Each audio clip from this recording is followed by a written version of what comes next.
আসসালামু আলাইকুম বিসমিল্লাহির রহমানির রহিম। সবাইকে স্বাগতম আমার চ্যানেলে। শুভ সকাল। রান্নাঘরে চলে আসলাম। এখন বাজে ঘড়িতে 8টা। আমি রান্নাঘরে চলে এসেছি।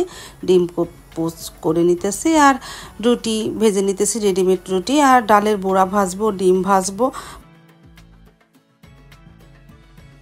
সকালে নাস্তাটা তৈরি হয়ে গেল, ডালের বড়া ভাজা হয়ে গেল, ডিমও ভাজা হয়ে গেল।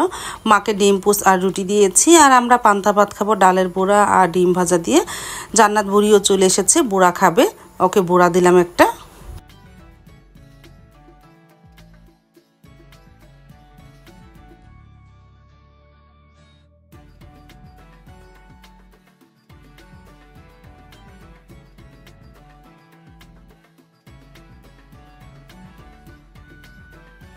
তারপরে এই যে আমিও খেতে বসে পড়লাম, সাথে ডালের বড়া নিলাম, ডিম ভাজা নিলাম।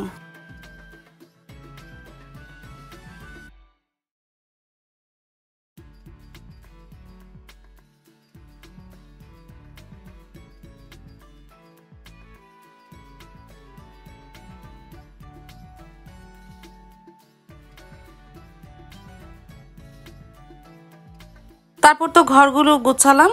আর এদিকে সকালে উঠে ইলিশ মাছ বের করে রেখেছিলাম, গতকালকে সাইদুল্লাহ বাবা এনেছিল। আমি দুইটা আজকে কেটে লাউ দিয়ে রান্না করব। সাইদুল্লাহ বাবা একটু নাস্তা খেয়ে বাজারে গিয়েছিল, এনেছে কিছু সবজি। আর এই যে কৃষ্ণ মরিচ এনেছে, ঝাল মরিচ, ছোটো ছোটো মরিচটা কিন্তু খুব ঝাল। পটল এনেছে, আর এনেছে মিষ্টি কোমরের ফুল, এটা বড়া খাবো। জাম্বুরা এনেছে, এই কিছু সবজি এনেছে। আমি দুইটা মাছ কেটে হালকা লবণ মেখে রেখে দিই, বাকিটি ফ্রিজে রেখে দিই। তারপর তো মাছ কেটে লবণ দিয়ে রেখেছি। আর কৃষ্ণ মরিচগুলো বেছে নিই। এই ছোটো ছোটো মরিচগুলো অনেক ঝাল, খেতেও খুব ভালো লাগে এটা।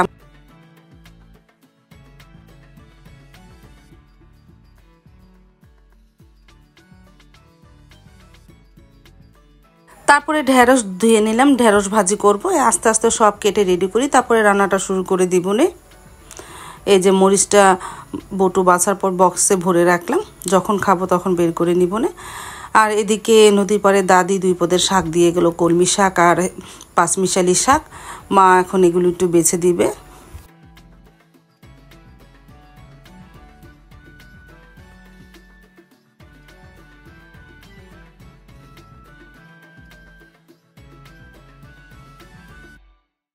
রান্নাটা শুরু করে দে, ভাতটা বসিয়ে দে। ভাতের চাল ধুয়ে নিয়েছি, লাউ কাটা হয়ে গেছে, ঢেঁড়স কাটা হয়েছে। এখন প্রথমে ভাত আর ভাজি বসিয়ে দে, তারপরে তরকারিটা বসাবো না।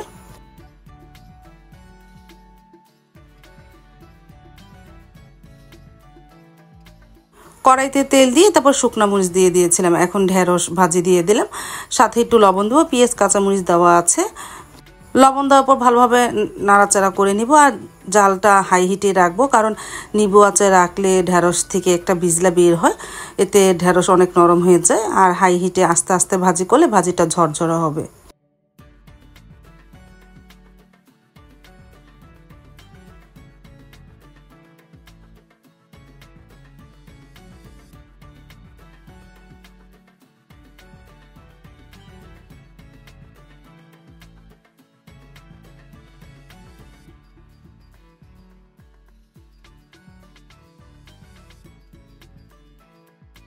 তারপরে এই যে আমার ভাজি হয়ে গেছে।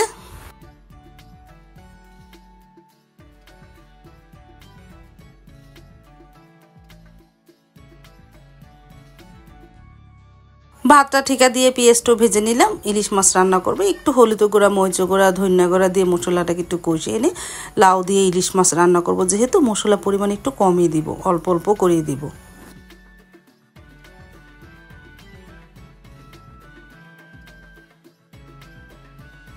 আর পাশের চুলায় ডালের বড়া ভেজে নিতেছি। সাবা তো সকালে স্কুলে চলে গেছে, এখন আসলো, বলতেছে ডালের বড়া ভেজে দাও, ওকে ভেজে দিলাম। এখন ঘড়িতে প্রায় 12:30 বেজে গেছে। আর এদিকে মশলাও কষানো হয়ে গেল। এখন এর মধ্যে আমি লাউ দিয়ে কিছুক্ষণ কষিয়ে নিই।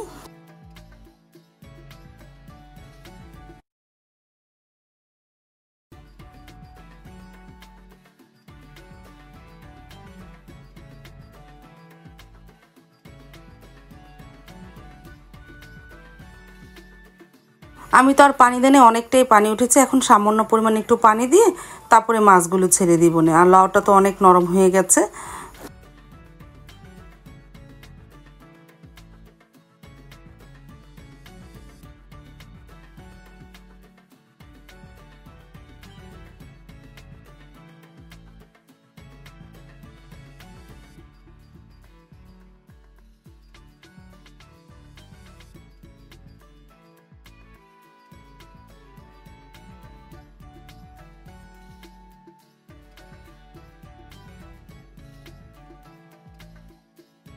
আর এদিকে জান্নাত বুড়িও চলে এসেছে, দেখো টুকটুকিটা বসে আছে।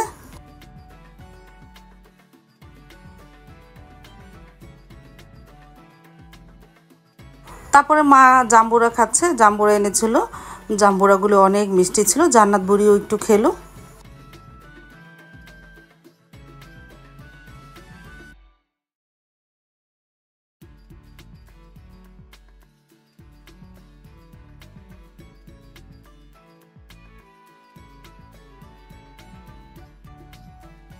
আর এদিকে দুপুরে রান্নাটাও কমপ্লিট করে ফেললাম। কি কি রান্না হলো, ঢেঁড়স ভাজি, লাউ দিয়ে ইলিশ মাছের ঝোল আর ভাত, এই দুপুরের মেনু।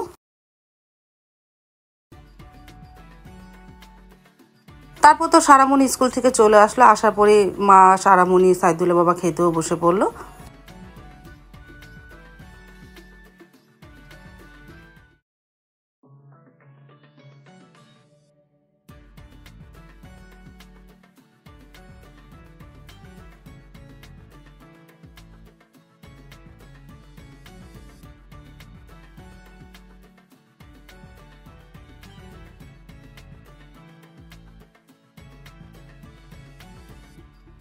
তারপর আমিও খেয়ে নিতেছি, সাথে নিয়েছি ঢেঁড়স ভাজি আর কৃষ্ণ মরিচ, ঝাল ঝাল মরিচ দিয়ে ভালোই লাগলো খেতে।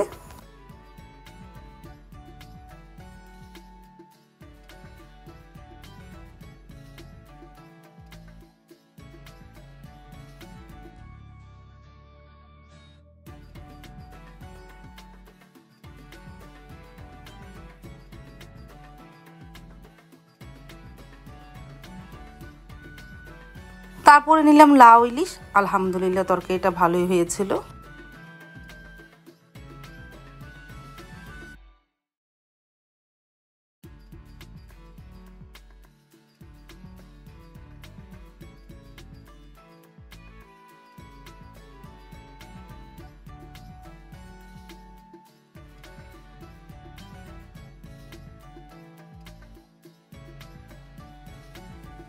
সন্ধ্যার পর চলে আসলাম রান্নাঘরে।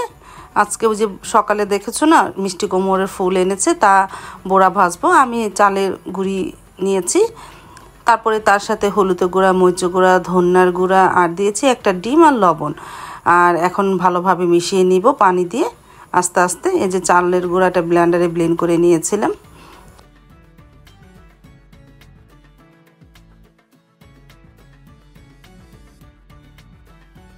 তারপর তো তেলটা গরম হয়ে গেল, আর এদিকে আমি ফুলটা ভালোভাবে ধুয়ে ঝরিয়ে রেখেছি। এখন এই গোলাটার মধ্যে ফুল চুপিয়ে আস্তে আস্তে ভেজে নেব।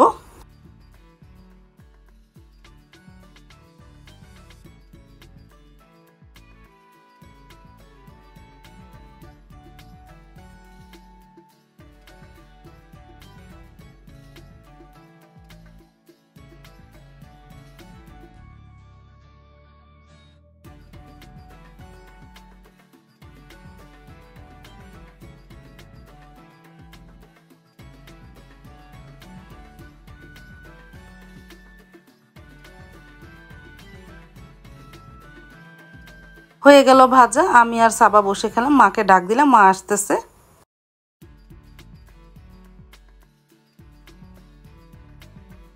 আজ তাহলে এ পর্যন্ত, দেখা হবে আগামীকালকে নতুন আরেকটা ব্লগ নিয়ে। আল্লাহ হাফেজ, আসসালামু আলাইকুম।